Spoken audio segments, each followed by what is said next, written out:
a todos y a todas, soy Arantxa Álvarez y pertenezco a la Iglesia Comunidad Amor Cristiano.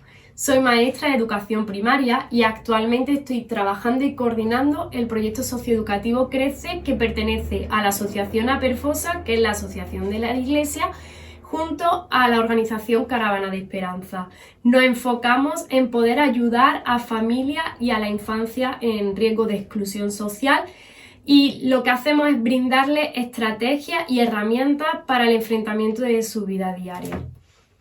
Y hoy estoy con vosotros aquí para poder compartir acerca del libro La Biblia y su mensaje, y vamos a continuar con lo que hemos estado estudiando en vídeos anteriores. Y hoy nos toca terminar el capítulo 10 de Lucas. También vamos a estar llevando a cabo el estudio de Lucas 11 y vamos a terminar con unas pinceladas de los primeros versículos de Lucas 12. Así que te animo a que puedas coger tu Biblia, puedas coger un cuaderno y también, si tienes el libro de la Biblia y su mensaje, pues que puedas abrirlo, donde el autor nos da un estudio, un comentario acerca de Lucas 10. Y una vez que tengas todo, vamos a adentrarnos en la palabra y que el Señor nos siga sorprendiendo y que podamos seguir aprendiendo de lo que Él tiene para contarnos.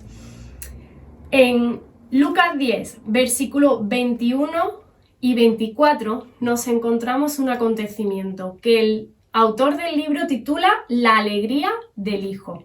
La alegría del Hijo es un acontecimiento que solo la Biblia lo expresa como que es el único momento en el que Jesús se regocija. Seguro que habrá muchísimos más momentos, ¿no? Pero es el único que la Biblia nos expresa, como igual vemos que Jesús llora, Jesús se alegra, pues aquí Jesús se está regocijando, y no se regocija por cualquier cosa, sino se regocija porque la salvación es revelada. Y hay algo muy importante que aquí indica, y es que Jesús mismo dice: yo te alabo, Padre, Señor del cielo y de la tierra, porque has ocultado estas cosas a los sabios y entendidos y las has revelado a los niños. Me encanta este versículo.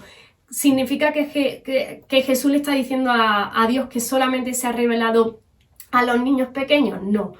Aquí lo que nos está indicando es una actitud de corazón. ¿Por qué? Porque los niños, ¿qué corazón tiene un niño? Un niño tiene un corazón como una esponja, ¿no? Como decimos, un corazón que quiere aprender, que es un corazón enseñable. Y como el autor nos indica, hay dos formas de responder a la palabra del Señor, ¿no? Hay dos formas de responder a ese mensaje, que es a través de la autosuficiencia o a través de la humildad. Estas son dos actitudes que tú y que yo podemos tener frente al mensaje de salvación del Señor, ¿no? Y cuando nos dicen que tenemos que ser como niños es porque nuestra actitud tiene que ser humilde, una actitud de reconocimiento de nuestro pecado, de reconocimiento de nuestra condición como seres humanos y de reconocimiento de que necesitamos un Salvador, ¿no? Entonces es como ese corazón de niño. Y este acontecimiento termina con Jesús refiriéndose a los discípulos y les dice: ¡qué privilegiados sois! ¡Qué privilegiados sois de tener la relación que tenéis, de estar con Dios propiamente, ¿no? Con Jesús, viviendo todo lo que ellos estaban viviendo, siendo Dios encarnado en Jesús, Jesús caminando como tú y como yo. Qué privilegiados eran los discípulos. Pero aquí también Jesús nos dice: qué privilegiado eres tú, qué privilegiada soy yo. Porque hoy tenemos la palabra, la tenemos en físico, la tenemos en aplicaciones, tenemos libros como el que estamos estudiando que nos ayuda a profundizar la palabra, tenemos estudios bíblicos, tenemos de todo lo que queramos para poder estudiar la palabra.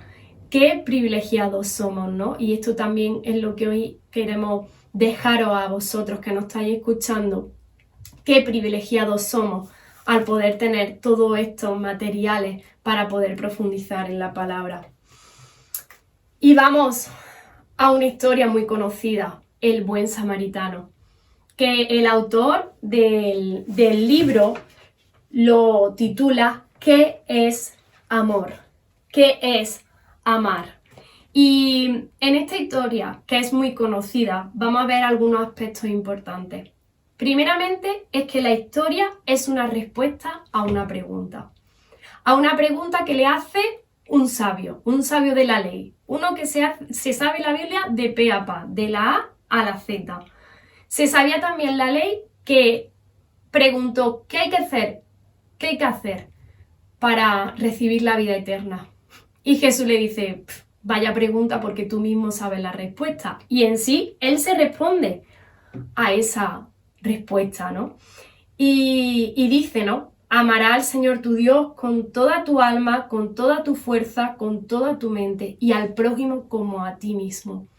Y a mí algo que me extraña, ¿no? Porque este hombre le dice a Jesús, vale, sí, me sé la teoría, pero ¿qué significa prójimo? ¿Qué significa prójimo? ¿Quién es el prójimo? Y un hombre tan estudioso, tan sabio, que no sepa qué es la palabra prójimo, ¿no os extraña? A mí me extraña. Pero ¿sabéis qué? Que este hombre lo que estaba revelando es que cuando él pregunta, ¿qué tengo que hacer yo para recibir la vida eterna? Es que estaba teniendo una visión egocéntrica, estaba mirándose a sí mismo, solamente estaba pensando en él. Y Jesús, con la palabra del buen samaritano, como que lo saca de su enfoque propio y lo lleva a más, ¿no? Lo lleva a decirle, ¿qué es amar? Amar no es amarte a ti mismo nada más, es amar a quien tiene al lado. No hacer como si nada. Quizá este hombre diría, pues no, pero si yo no hago daño a nadie, si yo no me meto con nadie. Pero Jesús no está diciendo esto. Jesús está diciendo, si ves algo, no es cuestión de no meterte en algo, sino que no puedes echar la vista al lado de algo que está ocurriendo, ¿no? Y la historia del buen samaritano no nos enseña simplemente a saber cómo actuar ante una necesidad, sino al contrario. Aquí Jesús lo que estaba mostrándole la historia para poder llegar y romper todo el orgullo y todo el egocentrismo de este hombre. Lo que Jesús quería es incomodarle, como el autor nos indica en el libro que estamos leyendo. Jesús quería incomodar. ¿Por qué? Porque él no era ese samaritano. La persona que preguntó no era un samaritano, sino sería más bien como un sacerdote, como un levita. Y Jesús no está diciendo, tú tienes que actuar como el samaritano, no, sino que Jesús está diciendo, es que tú eres ese sacerdote, es que lo que tú estás haciendo es eso, mirar hacia otro lado, mirar a ti mismo y no ver la necesidad, no amar al prójimo como a ti mismo. Y igual Jesús nos dice eso a nosotros, ¿no? Que muchas veces somos como esos sacerdotes y levitas y tenemos que actuar como samaritanos, pero si vemos esta historia y hacemos como si fuera un espejo, ¿cuántas veces hemos sido nosotros sacerdotes y levitas? Que hemos visto una necesidad y hemos echado la mirada hacia el lado y hemos seguido hacia adelante, ¿no? Entonces, que en el día de hoy podamos reflexionar acerca de esta actitud en nosotros. Y por último, me encanta también esta historia. ¿Estás ocupado? ¿Estás ocupado? ¿Estás ocupada? ¿Qué estás haciendo? Hay tantas cosas que tienes que hacer que no tienes tiempo para dedicarle al Señor. Y esta es la historia de Marta y María, una historia también muy conocida, una historia que habla del afán, de la ansiedad por hacer cosas, una historia que nos lleva a pensar quiénes somos nosotros, ¿no? Pero en esta historia hay dos personas, Marta y María. Ambas estaban sirviendo al Señor, ambas pensaban que estaban haciendo lo mejor. Pero si hemos de destacar algo, es que Jesús expresa que solo una cosa es necesaria y que María eligió la mejor parte. Solo una cosa es necesaria. La verdad que esto también nos reta en el día de hoy, cuando quizás estamos con miles de cosas, estudios, trabajo, familia, servicio en la iglesia, preparación de mensajes, preparación de reuniones, actividades. Pero muchas veces Jesús nos dice, solo una cosa es necesaria y María ha elegido esa parte. María eligió sentarse a los pies de Jesús. Y esto nos lleva a pensar qué actitud estamos teniendo hoy. ¿Qué actitud estás teniendo tú? ¿Has desviado o has quitado parte de tu tiempo para poder estar escuchando este mensaje? ¿Le estás dedicando el tiempo al Señor? ¿Cuánto te ha costado parar y ponerte a ver este vídeo? Y con eso es con lo que queremos dejaros en estos capítulos, que podamos tener en cuenta 3 cosas fundamentales de estos 3 acontecimientos.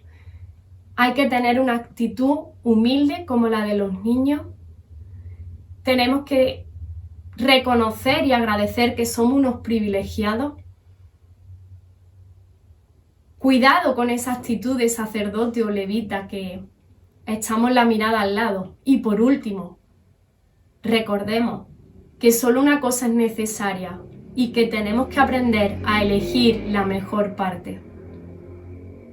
Así que, chicos y chicas que estáis escuchando esto, podamos reflexionar acerca de esto. Y antes de continuar con el capítulo 11 de Lucas, tómate un tiempo, unos minutos, para poder reflexionar en estas 4 ideas principales de estos últimos versículos de Lucas 10, con Lucas 11. Y comenzamos a ver y a estudiar los diferentes acontecimientos, que son muchos, que nos encontramos en este capítulo de la palabra. Este capítulo 11 comienza con una pregunta. ¿Qué es orar? Una pregunta que un discípulo le hace a Jesús. ¿Cómo se ora? Y es muchas de las preguntas que quizás nuevos creyentes siempre nos hacen, porque hoy en día para las personas es muy importante la meditación, es muy importante el tener ese tiempo en el que reflexionar, pero la oración va más allá. Y quizás para cristianos de toda la vida, la oración puede llegar a ser frases aprendidas, peticiones desesperadas, peticiones puntuales, hasta una obligación. Pero no podemos olvidar que orar es hablar con Dios. Hemos visto anteriormente que es importante escuchar, ¿no? Como pues María estaba haciendo en ese momento a los pies de Jesús, que seguramente estaría escuchando tantas cosas.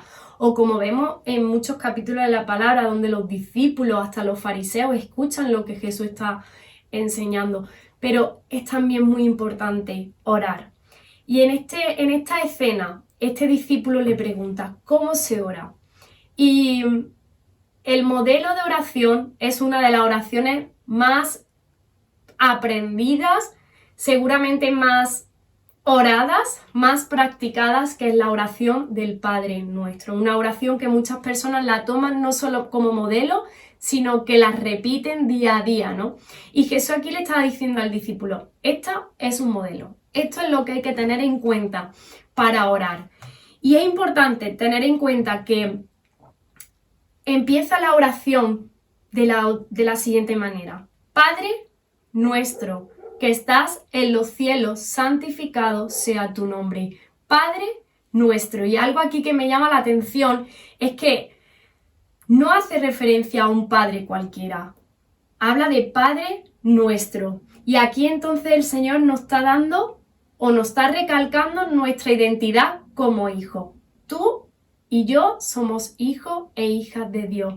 Lo hemos aceptado, hemos reconocido nuestro pecado y formamos parte ya de los hijos e hijas de Dios. Por eso podemos ir al Padre diciendo, Padre nuestro, somos tu hijo, nos da identidad de hijo. Y a mí esto me fascina, me goza el poder reconocer que soy hija de Dios, ¿no? Y el orden de este modelo tiene en cuenta un doble interés, o 2 intereses, los de Dios y los de nosotros mismos. Y si tú empiezas a estudiar detenidamente, y te animo a que lo hagas, este modelo de oración, vamos a ver que aquí Jesús enfatiza en el interés de Dios de ser alabado, santificar su nombre, anhelar su venida, y también, como indica el autor del libro que estamos leyendo, nuestros intereses, nuestra provisión física, nuestra necesidad espiritual, el perdón de nuestros pecados y que Jesús, Dios mismo, nos libre de ser tentado y nos libre de la tentación. Entonces aquí en este modelo, siempre que oremos, tenemos que tener en cuenta 2 intereses, no solamente los nuestros, que muchas veces seguramente tu oración y mi oración va solamente en pedir para nosotros y nos olvidamos de alabar, exaltar a Dios mismo y anhelar su venida. Y la oración no es una teoría. Como vemos en el versículo 5 al 10, no es una teoría, sino que la oración es algo práctico. Jesús mismo pone un ejemplo de su cultura, de la cultura de la época, y también vemos en el versículo 11 y hasta el 13 algo muy importante, y es que la base de la oración tiene que ser el Espíritu Santo. El Espíritu Santo es el que nos va a guiar a orar, a pedir conforme a la voluntad de Dios. Él es el que nos va a guiar hacia toda verdad. Porque claro que Jesús va a responder nuestras oraciones, pero todas aquellas que estén dentro de su voluntad y de su propósito. Entonces tenemos que estar conectados a Dios, llenos del Espíritu Santo, y orar en ese sentir y en esa visión, ¿no? Hacia lo que el Espíritu Santo nos guíe a orar, no nuestros propios intereses o anhelos, sino lo que Dios quiere para nosotros. Y continuando, como el autor indica, Lucas capítulo 11, versículo del 14 al 28. El autor del libro lo titula Silencio en la oscuridad.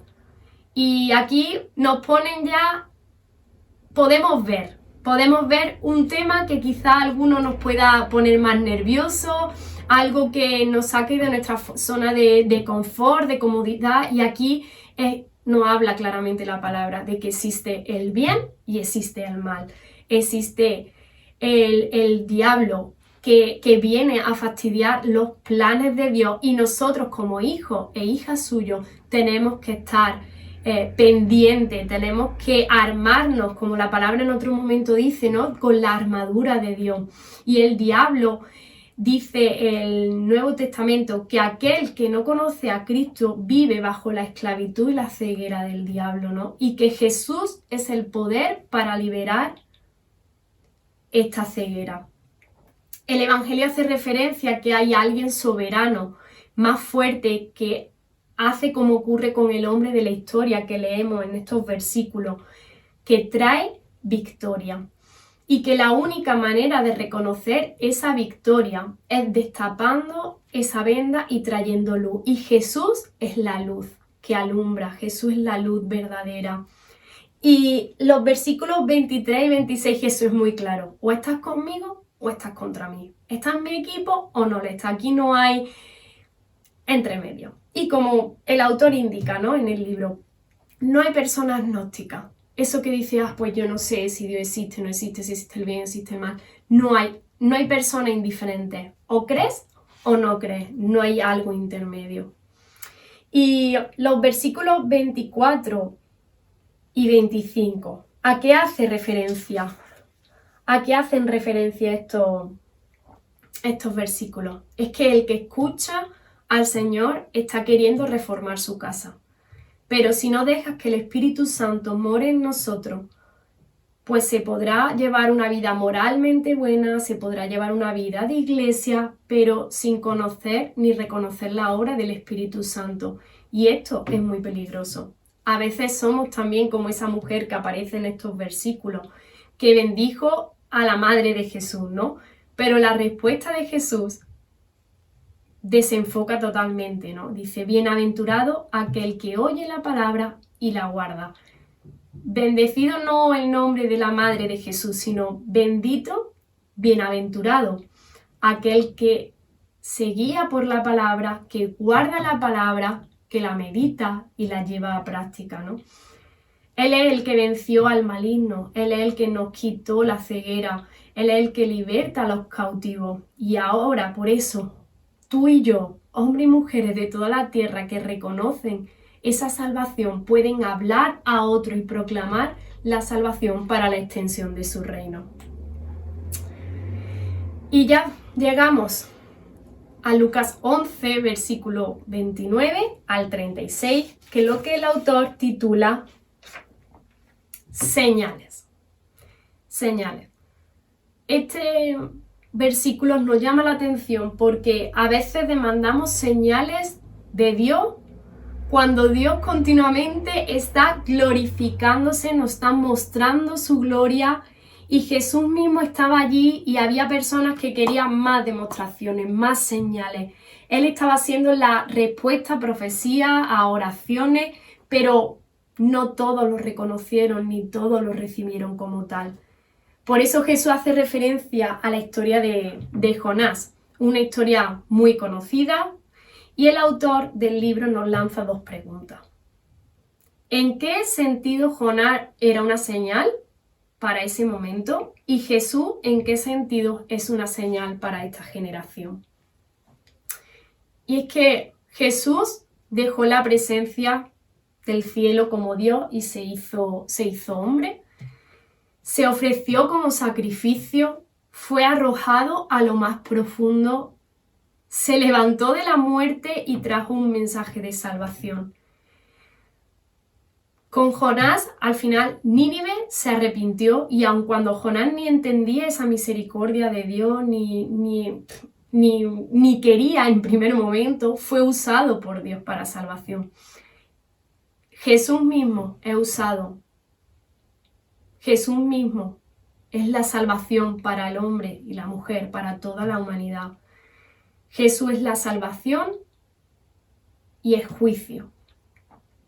Y durante la Biblia vemos personas como la reina del Saba, que reconocieron en otros la sabiduría de Dios y la grandeza de Dios. Y qué triste que en la época de Jesús hubo tanta gente que tuvieron a Jesús delante y no fueron capaces de reconocerlo y no hicieron nada.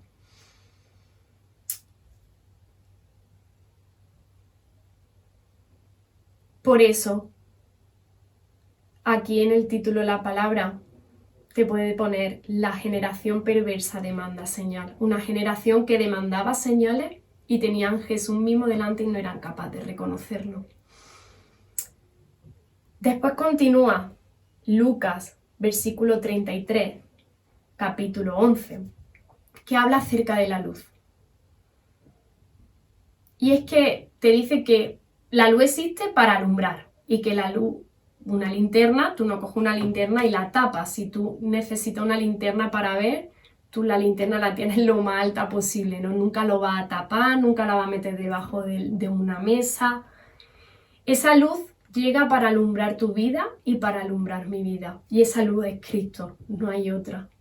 No hay otra respuesta. Y nuestra responsabilidad, como el autor indica, es guardar su palabra, hacerla nuestra, vivir como ella nos indica y hacer que esa luz alumbre todas las áreas de nuestra vida. Así que, joven, permite que la luz de Cristo alumbre todas las áreas de tu vida, aún las más ocultas que piensas que solamente tú las conoces. Jesús las conoce y está deseando llegar a esa área oscura de tu vida para traer luz, para traer sanidad, para traer libertad, para traer restauración. Jesús quiere hacerlo. Solamente lo que tenemos que hacer es ir delante de Él, arrepentirnos y confesar nuestros pecados, confesar esa oscuridad para que Él pueda traer luz. Y vamos acabando el capítulo 11. Y el autor, estos últimos versículos los titula ¿Religión o Cristo? Una bomba, una bomba. En estos versículos Jesús se dirige a los fariseos. De nuevo, los fariseos, maestros de la ley, expertos, estudiosos, personas que se sabían la ley hasta ese momento de la A a la Z. Y vivimos realmente en una sociedad que no le interesa la religión, porque lo relaciona con reglas, con límites, con esto puedo hacerlo y esto no puedo hacerlo, lo relaciona con una carga, con una obligación. Pero la realidad, que eso es la religión, eso significa religión. Estos fariseos eran religiosos, se sabían todo cuadriculado y de ahí parecían que no se salían. Pero es que quien une cristianismo, lo que tú y yo estamos hablando, con religión, es que no ha entendido la verdad del mensaje. En esta escena, Jesús está frente a un fariseo y conversa de una manera muy directa porque está directamente en su casa. Y él va a entrar a su casa y este fariseo comienza atacándole con las normas. Lo lógico era lavarse las pies del camino, ya lo sabemos, ¿no? Y entonces Jesús directamente habla de la hipocresía y de la incoherencia de vivir una vida religiosa, porque los fariseos en general actuaban para ser vistos, aprovechaban cuando había una multitud de gente para poder dar limosna a los pobres, ayudaban de manera de que fueran vistos, reconocidos, y todo por el hecho de decir, aquí estoy yo lo hago bien. Pero Jesús aquí dice, ay, encima dice dos ay. Ay de aquellos que no tocan por contaminarse, y ay de aquellos que estaban orgullosos del pasado, aunque el pasado conllevara levantar y exaltar a aquellos que mataron hasta profetas. Y aquí Jesús, él dice, ¿no? El fariseo dice, esto también nos ofende, porque obviamente él se sintió aludido, ¿no? Entonces aquí Jesús habla de la hipocresía y la incoherencia de la religión, ¿no? Tú y yo no podemos vivir una vida religiosa para ser vistos, para mira qué bien me ha criado, mira qué bien soy, voy a la iglesia y hago todo súper bien, no. Nosotros tenemos que vivir el cristianismo como una manera de vivir y de querer acercarnos a Jesús y parecernos cada vez más.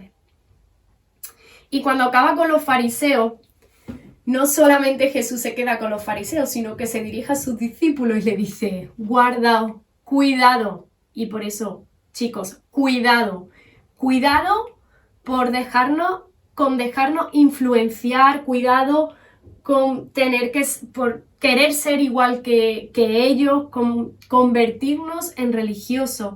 Y este mensaje es que es directo para nosotros. Cuidado por volvernos unos religiosos, cuidado con volvernos unos expertos en nuestra religión. Vive un cristianismo como Jesús nos indica. Y hacemos resumen de este capítulo. La oración que nosotros hagamos tenemos que tener en cuenta los intereses de Dios y nuestros propios intereses. Jesús es el que trae la victoria en medio de la oscuridad, en medio de toda la batalla con el diablo. Nuestra responsabilidad es guardar y hacer la palabra. Tenemos que entender el cristianismo como nuestra relación con el Señor, enfocándonos en que Jesús es la salvación y no es una religión. Y cuidado con volvernos religiosos y expertos en el cristianismo. Y hasta aquí hemos terminado ya el capítulo 10 y el capítulo 11. Y antes de acabar, quiero dejaros con Lucas 12 para que podáis seguir leyendo y estar atentos a los siguientes vídeos. Lucas 12, versículo del 1 al 3. Y aquí solamente recordar que Él, Cristo, sabe todo, ve y oye todo. Él sabe todo lo que hacemos en nuestra intimidad, aun cuando nadie nos vea. Y cuidado con estar viviendo una vida de normal, moralmente perfecta, pero que niegas tu fe y que silencia la palabra de Dios. Cuidado con estar haciendo eso. Tenemos que dejar que la luz brille y que muestre la realidad de quienes somos. Recuerda que solamente hay una forma de ser aceptable y es por medio de Cristo. No eres aceptable por lo que haces o dejas de hacer. No eres aceptable por lo que has sido o por lo que vas a ser. Eres aceptable por medio de la sangre de Cristo. Y la sangre de Cristo tiene poder en tu vida cuando tú te arrepientes y cuando tú confiesas tu pecado y reconoces que necesitas a Jesús como Salvador, porque realmente somos pecadores que necesitan de su Creador y de su Salvador en esta tierra. Y Él es el único que limpia de todos los pecados. Él es el único que limpia de todos los pecados. Así que, chicos, que de estos capítulos podamos seguir reflexionando y sobre todo que tenéis en el libro de la Biblia y su mensaje, tenéis actividades, tenéis preguntas para poder seguir reflexionando, júntate con amigos para poder hablar de estos temas. Creo que estos capítulos de Lucas nos traen temas muy interesantes y sobre todo muy actuales para tu día a día y para mi diario vivir. Así que os animo a que podamos seguir profundizando y estéis atentos a los siguientes vídeos que trae este proyecto, porque la verdad que nos ilusiona y nos motiva, nos apasiona el poder también transmitir la palabra de esta manera. Que Dios os bendiga.